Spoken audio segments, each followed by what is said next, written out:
23 weeks, and actually I was incredibly busy last week, so this is going to be another combo update. It's going to be 23 and 24 weeks, but the belly shot is only going to be 24 weeks.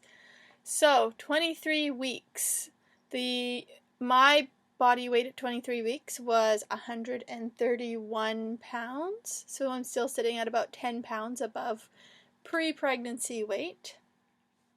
The baby was the size of an eggplant for the 23rd week, so definitely growing. As for other symptoms, I'm going to try and make this relatively quick, although I know even when they're relatively quick, videos still seem to be 8, 9, 10, 11 minutes long. Nursing update, Kaylee's still nursing. Still hurts randomly on occasion, or hurts for a short period of time and then doesn't hurt. She's still nursing when she wakes up in the morning, nap time, bedtime, if she wakes up during the night, and if I take a bath with her. So 3 to 5 times on a bad day. So she's still definitely nursing. My pubic symphysis still hurts. I was taking the lecithin a little bit more frequently, wearing the hip brace, and that seems to have helped a little bit. It was to the point where I was in actually fairly significant pain with it. But I'll get into that with my next update a little bit more. Braxton Hicks still happening. I get 3 to 4 of them a day, maybe, approximately. They are so much stronger than they were when I was pregnant with Kaylee. They actually do make me generally stop what I'm doing for a moment while they happen. And I asked my midwife about that, which I'll update in the next segment of this video. And then my belly button is flattening so much, and it's starting to very minorly poke out. As much as I don't want an outie, I do know that it means that things are progressing nicely and that I am continuing to grow, and I did kind of expect it to pop a little bit earlier this time since it's already been pre-popped in the past. But it's definitely flattening out. So then for 24 weeks, at 24 weeks I did not weigh myself, so I do not have a weight. This recording right here is my 24-week update. It's not that 24 weeks was a week or two ago, it was this past week. I'm 24 weeks and 6 days today. So nursing update, Kaylee's still nursing. She actually had 3 or 4 nights in a row that she slept right through the night. It was great, gave my nipples a little bit of a break because they are so sensitive this week. They have been so sore, so painful for me to touch, for her to nurse, anything like that. Just even my seatbelt. I want to get one of those things that pulls the cross piece of the seatbelt down a little bit because it ends up sitting right at the edge of my nipple, and it irritates and hurts my nipple so bad, even though I'm generally wearing 2 shirts and a padded bra. I've tried the triple nipple cream, the magical nipple cream. That doesn't help. Nothing really helps. My right nipple still ends up peeling a little bit, which sucks. I'm not sure why, and I don't know how to fix that, and nobody seems to have much help in that department besides it's all really just hormonally driven sensitivity, so I have to wait until the hormones change, aka labor and delivery, for it to not hurt. So we got like 3 and a bit more months, really, is what we're going with. Pubic symphysis. For week 24, I found it wasn't so bad. We ended up going camping. We generally go away for the August long weekend, and that happened. That was one of the reasons that I was unable to do my 23 week update separate from my 24. And I generally go camping, and I loaded the car, which I probably shouldn't have done. So I was feeling not too bad. I hadn't really truly been wearing the hip brace all that often or using the lecithin that often, even though I'm sure it works much better if you take it consistently, that you feel better. But if it doesn't hurt, I never remember to take it. And it says to take with meals, which I take my prenatal at night with a very small snack, like a cheese string, or even sometimes just a couple of gulps of orange juice. And I don't think that really constitutes as having a meal, so I don't take it because I don't know what it's going to do in terms of making me feel sick if I don't take it with a meal. So my pubic symphysis was feeling okay. I overdid it when I loaded the car, and it was incredibly painful that day. It was on the Friday. I loaded the car by myself, and I loaded the tent, which has a tent, one of those screened-in tent, or one of those screened-in, like, porch areas, as well as 2 of the fold-up chairs in it, so that's a pretty heavy bag. And I lifted our cooler, and I loaded pretty much everything into the car, which I shouldn't have done, so when we got to where we were going, I unloaded almost nothing. But it was definitely sore that day. I wore the hip brace for the entire drive, and it's about a 4-hour drive, and I wore the hip brace, and I wore it pretty tight that day. And then I was thinking, I'm going to be in a bathing suit all weekend. I don't want to be wearing this big, bulky, white elastic hip brace all weekend over my bathing suit, so I figured what I'd do is I'd wear it at night, and then I would not wear it during the day. Well, that just went out the window because everything goes out the window when you're camping. I wore it on the way up. I wore it a little too tight, I think, because it was starting to where my legs bend, and it was kind of digging into the tops of my thighs just a little bit because I was seated so much in driving.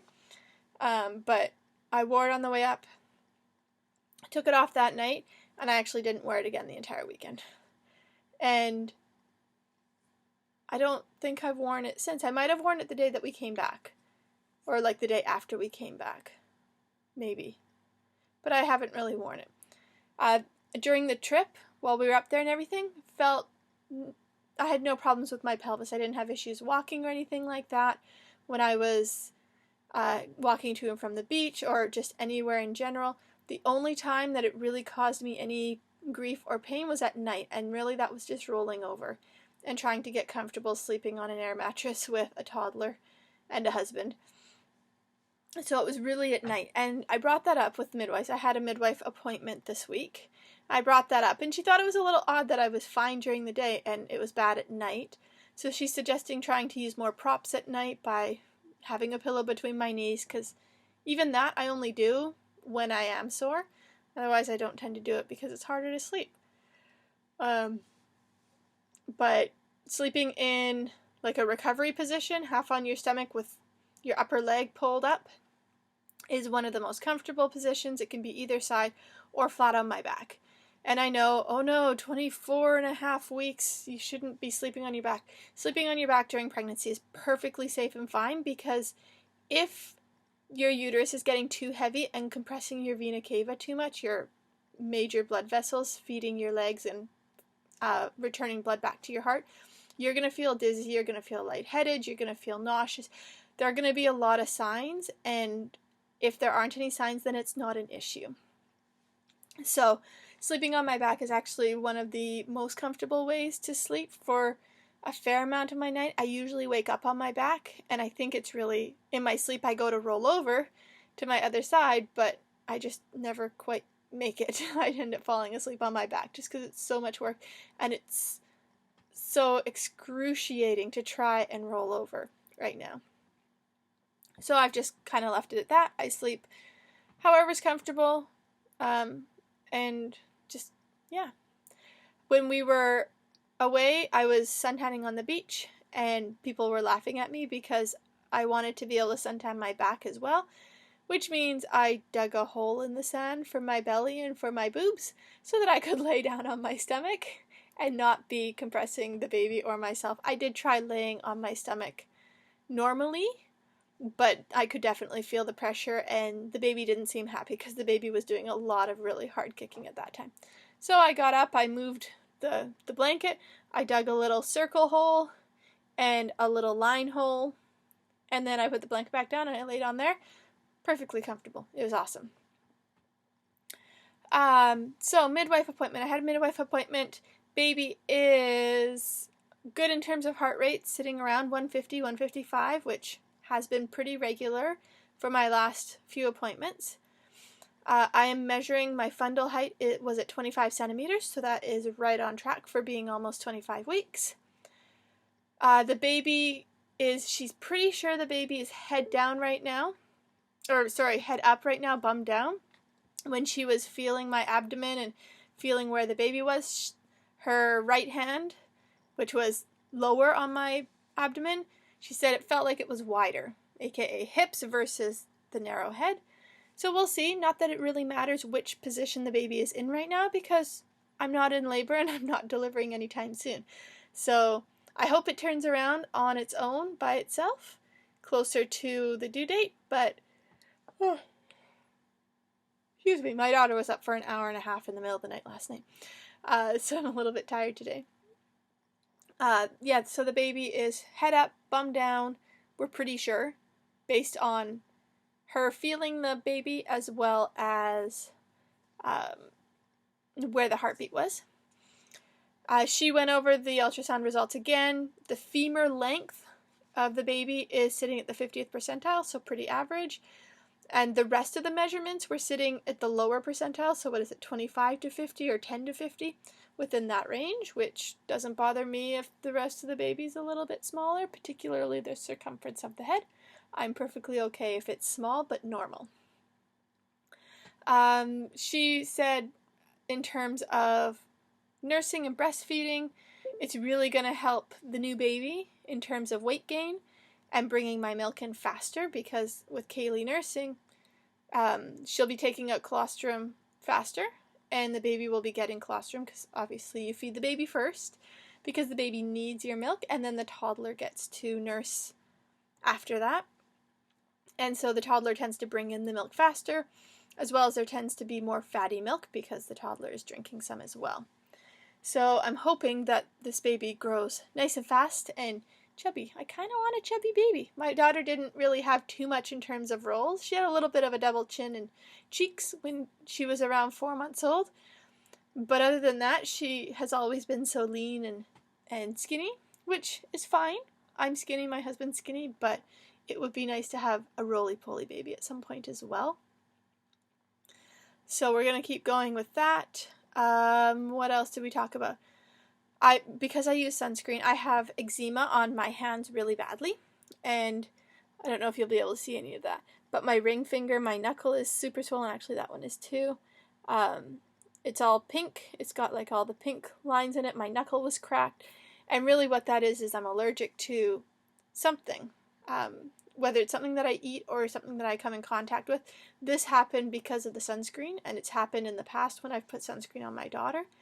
But I can't not use sunscreen when we're in the sun all day, so I just kind of live with it. But I have cortisone cream, steroidal cream, and I asked her, is it okay for me to be using that during pregnancy? And she said it's perfectly fine and that it wouldn't be an issue. They prescribe much heavier duty stuff for women who end up with hemorrhoids and things like that, so she's not worried at all. Thank God, because just putting it on for the last 48 hours has greatly reduced the eczema and helped it and stopped it from actively cracking open and things like that. And blood pressure is normal. It was like 100 over like 53 or something like that. Better than it was last time, because last time it was 80 over 50. So the previous midwife was a little concerned of, do you feel a little lightheaded or low blood pressure today? And I didn't. I just hadn't had breakfast yet. So, excuse me. So this time it was a little bit more normal, but low blood pressure is fine. It's the high blood pressure that we want to be worried about. And if I start lower, then I have more time before I get to be high. And we talked about the blood or the gestational diabetes test. I have declined it this time after talking with a few of the different midwives over my last couple of appointments and everything. It is such an inconclusive testing and such a horrible test to go through in terms of needing to fast, needing to take in the super sugar solution, and needing to have multiple blood draws, and you literally have to sit in the lab. You're not allowed to even go for a walk and come back at a designated time. You're not allowed to sleep. You literally just have to sit there for your hour or 3 hours or however long your test is. The midwife that I saw this week, she actually was taught in Ontario, and I'm in BC. So she was taught in Ontario, and the difference that she sees between how many gestational diabetes cases there are. In BC, there's so many, but the number values are actually the same. It's just that Ontario has a different threshold. Like if Ontario says if you're this level or above, you have gestational diabetes, BC is you're at this level and above has gestational diabetes. So we have so many more cases, but really the number of women with the same number in terms of blood glucose doesn't differ. So, and really, you can test positive on it and not have gestational diabetes, and you can test negative on it and you can have gestational diabetes. So we're going to watch for other signs. My baby is not large. I'm not growing rapidly. I was not overweight to begin with, so we're going with those, and we're just going to kind of keep an eye on things. But other than that, it's really just you eat healthier. So I declined that test, and because it's just such a horrible test to go through. I don't mind the taste of the sugar solution, but I hate fasting, and I don't want to go and sit in a lab for hours on end where I can't do anything. So we declined that, and I don't think I really have much else in terms of blood work or anything like that for the remainder of my pregnancy. I think I'm done in terms of testing, assuming that I don't have any warning signs or complications coming up. So, see, I'm at 16 and a half minutes, almost 17 minutes. So other than that, that's all I have. Oh, and the baby as of 24 weeks was the size of an ear of corn. I hope it's a big ear of corn because there's a lot of movement and a lot of rolling around in there. But that is all I have currently. And my need to pee has gone drastically down. So now when I drink a liter of water, I feel like I actually pee a liter of water versus drinking a cup and peeing 3 cups. I can usually now get through a whole liter of fluids before I have that really strong urge to go pee. So that's really nice because I'm not needing to get up during the night to go pee generally, and it's just so much more relaxing. But that's all I've got. I will talk to you guys next week for week 25. So close to 6 months pregnancy. Make sure you comment, rate, subscribe, follow along. If you want to know anything in specific, ask in the comments below, and I will see you guys next week. See you later. Bye! And I can't believe it. I just realized as my daughter's starting to stir after her nap, I didn't do a belly shot. So here is my 24-week belly shot.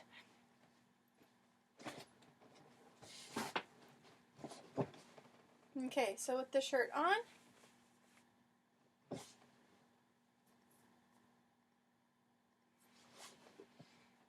both sides, then with the shirt up, belly band down, there's one side, straight on, and the other side. I'm feeling a little more chubby here, and let's see, there's the belly button. No stretch marks yet, thankfully. I have not been good about putting on lotion, although my daughter is getting much more insistent that we put lotion on Mummy's belly. But I have not been putting lotion. I think we've put it on maybe 3 times throughout the pregnancy. So that definitely then is it. I will talk to you guys next week. Bye.